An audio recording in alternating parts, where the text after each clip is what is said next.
मैं रवि कुमार, स्वागत है आपका रेनेशा आईएएस में। चलिए, अलग अलग कमीशन से बहुत सारे अपडेट्स आ रहे हैं, इसलिए आज विशेष रूप से मैं यह वीडियो बना रहा हूं।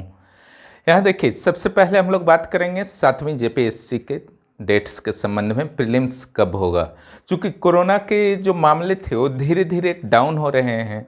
हालांकि डेल्टा प्लस के मामलों का खतरा बना हुआ है, लेकिन फिर भी झारखंड के सिचुएशन को देखा जाए तो निश्चित रूप से काफ़ी डाउन हो चुके हैं और स्थिति नॉर्मल लगभग हो चुका है।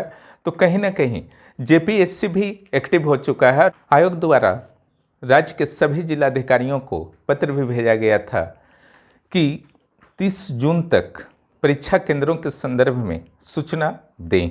ठीक है, इसी संदर्भ में अगली सूचना यह आ रही है कि अगस्त माह के पहले या दूसरे सप्ताह में प्रारंभिक परीक्षा के आयोजन का प्रस्ताव आयोग के द्वारा सरकार को दिया गया है। अब यह पूरी तरह से सरकार पर निर्भर करता है कि इस परीक्षा की इजाज़त सरकार देती है या नहीं। पूरी तरह से निर्भर करता है, यानी कि जेपीएससी ने अपनी ओर से यह क्लियरली बता दिया है कि वह परीक्षा लेने को तैयार है। निश्चित रूप से यह आपके लिए कहीं ना कहीं से एक बहुत ही महत्वपूर्ण सूचना है कि परीक्षा अगस्त में भी हो सकता है, इसलिए आप लोग सावधान हो जाइए। जहाँ तक सिलेबस की बात है, आपके चैनल पर तो लगभग समापन की ओर है। मध्यकालीन भारत चल रहे हैं, यानी कि जो 15 प्रश्न इतिहास से आने वाले हैं उसमें 5 प्रश्न के कंप्लीट हो चुके हैं। यहाँ पर भी मध्यकालीन भारत भी आधा लगभग पार हो चुका है। भक्ति सूफी समाप्त हम लोगों ने कर लिया है। अब मुगल काल, मराठा वगैरह ही मेन चैप्टर बचा हुआ है, फिर मॉडर्न में इन कर जाएंगे। तो इसके बाद ये 15 मार्क्स खत्म हो जाएगा। करंट अफेयर्स के लिए भी मैं मार्गदर्शन तो कर ही रहा हूँ। आज या कल इकोनॉमिक्स की तैयारी, पूरे साल भर की इकोनॉमिक्स की तैयारी कैसे करें, उस पर वीडियो भी आपका अपलोड हो जाएगा। तो चैनल आपका लगभग प्रोवाइड करा चुका है, बस ज्योग्राफी और पॉलिटी में थोड़ा बहुत बचा हुआ है। ज्योग्राफी में भी आधा मैंने करा दिया है, पॉलिटी में भी लोक प्रशासन वाले नोट्स को मैंने दे दिया है काफ़ी पहले ही। ठीक है, एक साइंस है, तो साइंस में भी कुछ सेक्शन जो है मैं काफ़ी कुछ दे चुका हूँ, टेलीग्राम में चल ही रहा है। तो लगभग मान सकते हैं कि अब पूरा हो गया है, और इधर जो बचा खुचा है मैं काफ़ी स्पीड लेकर के चल रहा हूँ, उसका लाभ आप लोग उठाइए। एग्ज़ाम अगर कोरोना का संक्रमण फिर से तीसरा लहर नहीं आता है तो बहुत जल्द ही आयोजित हो सकता है। मेंटली आप लोग थोड़ा रेडी रहिए। ऐसे भी आप देख रहे हैं कि अगर बिहार का देखा जाए तो 66वीं बीपीएससी का मेंस एग्ज़ाम जुलाई के लास्ट वीक में जो डेट्स आयोग के द्वारा निकाल दिया गया है। तो इससे भी प्रेरित आयोग हो सकता है, झारखंड सरकार हो सकती है, बीपीएससी के द्वारा जो एग्ज़ाम ले रहा है, या फिर यूपीएससी के भी कुछ एग्ज़ाम कंडक्ट हो रहे हैं। इन परिस्थितियों में आप शांति से नहीं बैठ सकते कि एग्ज़ाम अभी नहीं होगा। ठीक है, इसलिए पूरी तरह सावधान हो जाइए, अपने अंतिम रिवीजन को दे दीजिए। इस संदर्भ में जेपीएससी पेपर 2 के संदर्भ में क्या रणनीति हो मैं बता ही चुका हूं। जेपीएससी पेपर 1 के सिलेबस जैसे ही समाप्त मैं कराता हूं, इसकी रणनीति भी मैं अपलोड कर दूंगा, या फिर उससे पहले भी ज़रूरत पड़ी तो अपलोड कर दूंगा। जेपीएससी पेपर 2 के सॉल्व मैं दे चुका हूं। 6ठी जेपीएससी का पेपर 1 का सॉल्व जैसे ही ख़त्म होता है जेपीएससी पेपर 1 के क्लासेस, उसका सॉल्व भी मैं दे दूंगा। फिर आप देखेंगे जो भी मैंने क्लासेस लिए हैं पेपर 2 में, आपने देखा होगा 6ठी जेपीएससी का कि जो भी क्लासेस इस चैनल पर लिए गए हैं, लगभग सारे के सारे प्रश्न उन यूट्यूब वीडियोस से आ चुके हैं जो क्लासेस मेरे द्वारा लिए गए हैं। यहाँ तक कि पेपर 1 में बहुत लोगों का कहना है, बहुत सारे टीचर्स भी बोलते हैं कि 60-65 इसमें आप ले आए तो काफ़ी है, इसमें ज़्यादा नहीं लाया जा सकता, लेकिन ऐसा नहीं है। मेरे सारे क्लासेस से आप खुद जब बैठेंगे, जब भी एग्ज़ाम होगा जेपीएससी प्रीलिम्स, तो आप जो भी क्लासेस में मैंने वीडियोज डाले हैं जेपीएससी पेपर 1 से रिलेटेड, वहाँ से आप मिला लीजिएगा। वीडियो अपलोड रहेगा ही, खुद देखिएगा कि किस तरह से आपके 80+ प्रश्न आराम से बन जाएंगे अगर आपने यूट्यूब वीडियोज की सहायता से तैयारी अपनी पूरी की हो। ठीक है, तैयारी अगर आप नहीं कर पाए हैं, अभी भी मौका है, लास्ट रिवीजन है। ठीक है, 1 महीना 30 दिन काफ़ी होता है, 30 दिन ही मान करके तैयारी कीजिए। 31 जुलाई तक एनी हाउ फिनिश कर लीजिए। ठीक है, अगले एक सप्ताह 10 दिन में और भी कुछ सूचना आ जाएगी तो निश्चित रूप से आपको फिर प्रदान कर दी जाएगी।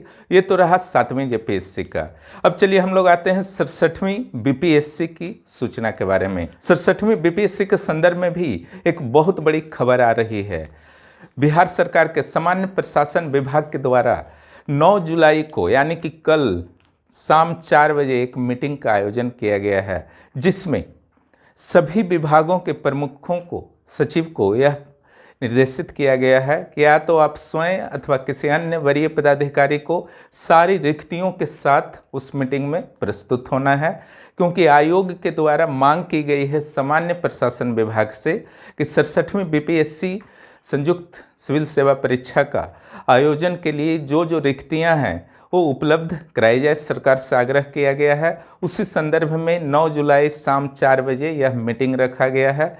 तो ये आप रख लीजिए कि अगले सप्ताह तक कुछ न कुछ पॉजिटिव न्यूज 67वीं बीपीएससी के वैकेंसी की ओर से आएंगे। कितने वैकेंसीज हैं, किस किस पोस्ट के हैं, ठीक है। साथ ही सामान्य प्रशासन विभाग के द्वारा यह भी कहा गया है कि जिन विभागों में रिक्तियां नहीं हैं वे उन्हें इस बैठक में शामिल होने की ज़रूरत नहीं है, ठीक है। इसी को देखते हुए मैंने 67वीं बीपीएससी की रणनीति की विस्तृत चर्चा मैं कल ही वीडियो में कर चुका हूँ, ठीक है। उसमें हर पक्ष पर, हर पहलू पर बीपीएससी प्रारंभिक परीक्षा को आप कैसे क्लियर करें पूरी तरह से समझा दिया गया है, बता दिया गया है क्या रणनीति हो आपकी।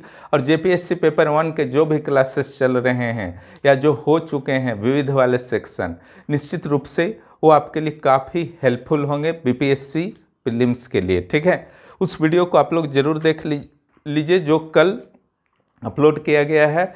और इसकी जो एग्ज़ाम की संभावित तिथि है, महीना बोल सकते हैं, ठीक है, वह है आपका अक्टूबर माह, बहुत ज़्यादा होगा तो नवंबर माह। ऐसे भी बीपीएससी रुकता नहीं है, ठीक है। उसका बस प्रक्रिया शुरू होने का देर है। वो फटाफट पीटी मेंस इंटरव्यू सारा आयोजन करके फाइनल रिजल्ट दे देता है। वह जो भी उसका एक रेपुटेशन बना है बीपीएससी का, उसे किसी भी हालत में अब संभवतः बीपीएससी खराब नहीं होने देगा।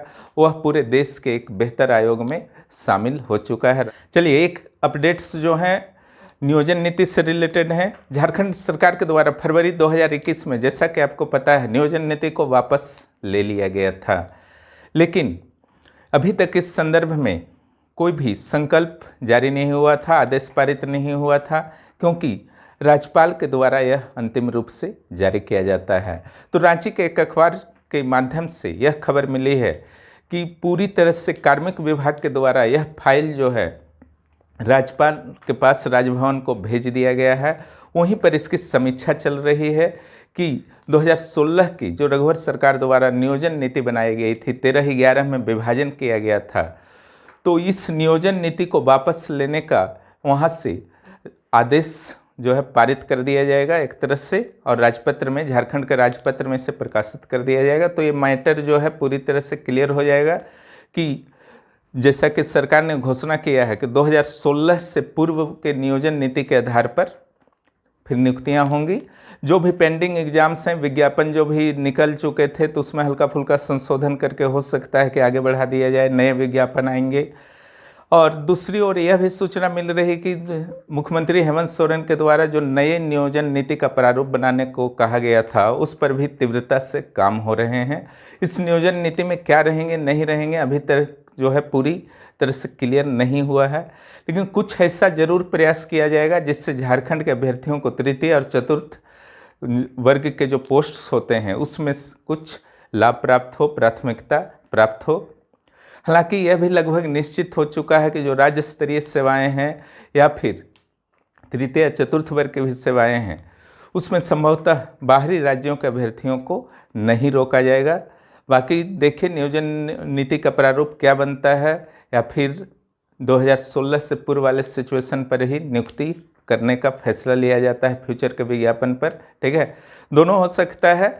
अगर 2016 से पहले वाले पर हुआ तो जो 60% आरक्षण होता है वो रहेगा, अब बाकी सिंपल नियुक्ति होगा, जो भी सिलेबस वगैरह रहेगा उसके अनुसार, ठीक है। क्योंकि इसी नियोजन नीति के कारण 100% आरक्षण के कारण बहुत सारी समस्याएं आई हैं और नियोजन नीति तो बन गया और यह भी घोषणा कर दी गई कि यहाँ के लोगों को, यहाँ के युवाओं को लाभ मिलेगा, लेकिन दुखद यह रहा कि नियुक्ति ही नहीं हुई लंबे समय से नियोजन नीति पर विवाद के कारण। लेकिन ऐसा भी नहीं होना चाहिए कि नियोजन नीति एक लॉलीपॉप की तरह रह जाए, ठीक है। केवल नियोजन नीति ही बने, इसमें इतनी सारी फिर बाधाएं आ जाए कि वैकेंसी जब निकले तो कोर्ट मामला पहुंच जाए, तो ये भी नहीं होना चाहिए। और जहां तक पंचायत सचिव के अभ्यर्थियों का मामला है, उस पर भी मैं थोड़ी चर्चा कर देना चाहूँगा, खास करके 11 गैर अनुसूचित जिलों वालों की, ठीक है।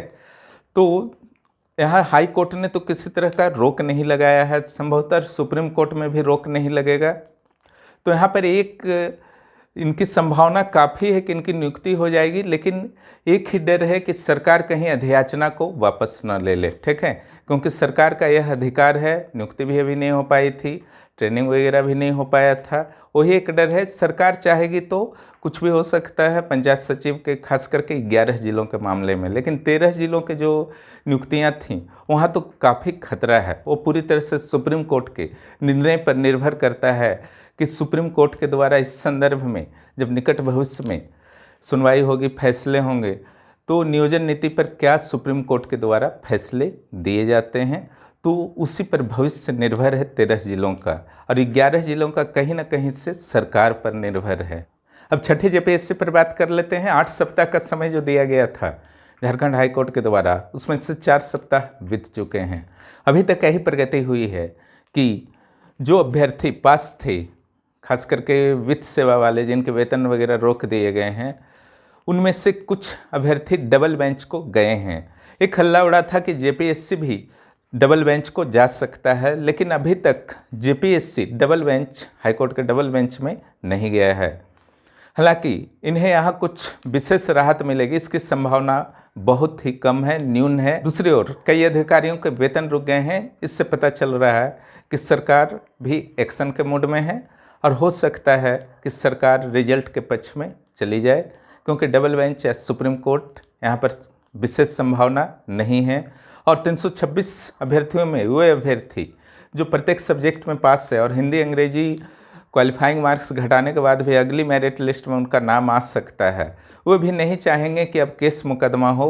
वो भी कहीं ना कहीं चाहेंगे कि फिर से एक merit list, fresh merit list जितना जल्दी हो सके आ जाए, ताकि उनका जो सर्विस के दौरान जो एक बाधा उत्पन्न हुई है वह बाधा समाप्त हो, ठीक है।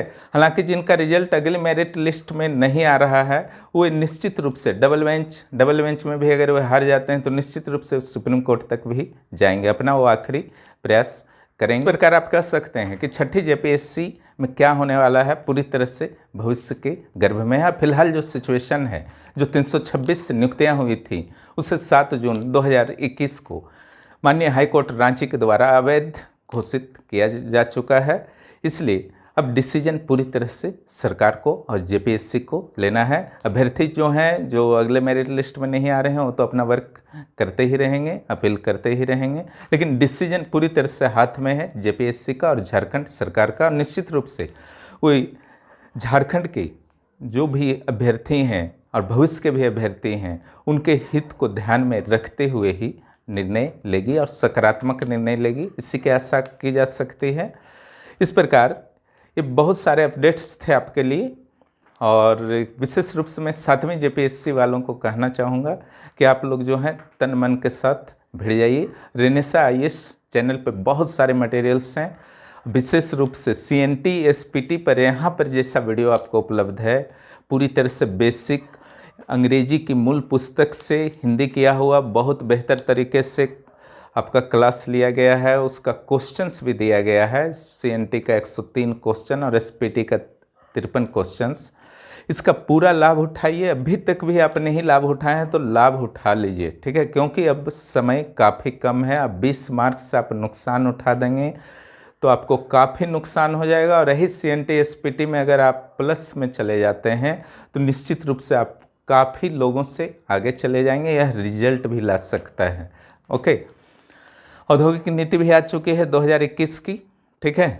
हमारा जो वीडियो था औद्योगिक नीति का। इससे तो उसमें मैंने 2021 की औद्योगिक नीति के बारे में काफ़ी कुछ क्वेश्चंस भी डाल दिए थे, लेकिन यहाँ पर जो मूल बातों को आपको ध्यान रखना है औद्योगिक नीति 2021 में, कि यहाँ पर 5 वर्षों के लिए यह लागू होगा। कब से कब तक के लिए लागू होगा? तो यह लागू होगा 1 अप्रैल 2021 से 31 मार्च 2026 तक। दूसरा, इन 5 वर्षों में, इस अवधि में, जो जब तक औद्योगिक निवेश और प्रोत्साहन नीति चलेगा, तो ये 1 लाख करोड़ रुपए के निवेश की संभावना व्यक्त की गई है। 5 लाख युवाओं को नौकरी भी मिलेगा इस औद्योगिक नीति से, ऐसी संभावना व्यक्त की गई है मुख्यमंत्री श्री हेमंत सोरेन के द्वारा। आप लोग पढ़ाई कीजिए, फिर अगले वीडियो के साथ मिलते हैं।